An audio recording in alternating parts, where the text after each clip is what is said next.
Dock consists of a variety of edible plants found over most of the earth. Two of the most commonly known varieties is curly dock and the broadleaf dock. Typically, it's the vitamin-rich leaves which are most often enjoyed. In today's article, however, we will consider the use of dock's seeds. Dock is both protrusive and widespread in its distribution. Therefore, one needs not look too hard when on your quest to collect its seeds. In this case, I found a large patch of curly dock growing in an empty lot between two businesses.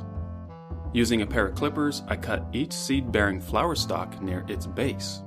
In less than 15 minutes, I have harvested enough seed to make a few pints of flour. So I load up my arms and head back to my house. Although some go through a great trouble to remove the papery shells of the seed, I have had desirable results grinding the entire seed product. When the seeds are fully dry, as these are, you can quickly remove them by pulling the stem between two fingers, allowing the seeds to collect into a bowl. Be sure to clean away any leaf debris or critters before you start to grind the seed.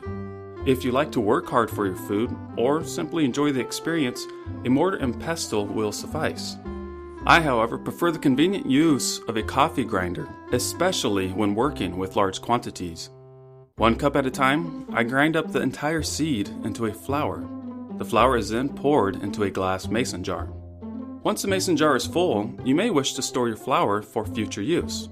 Try this. Preheat your oven to 250 degrees Fahrenheit. Without the lid on, bake the jar full of flour for 1 hour. Then place the lid on without tightening the ring too snug and bake for another 10 minutes. Turn off the oven and allow the jar to cool. Once cool, the jar should now have a vacuum-tight seal. Even though the flour won't spoil as it is, this process will help keep it fresh for many months. Well, now that you have your flour, what will you make with it?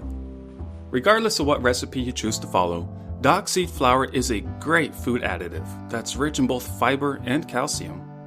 Be sure to stay tuned for my next coming video on how to make a dock seed nightshade pastry. Thanks for watching. Please subscribe, and as always, happy foraging!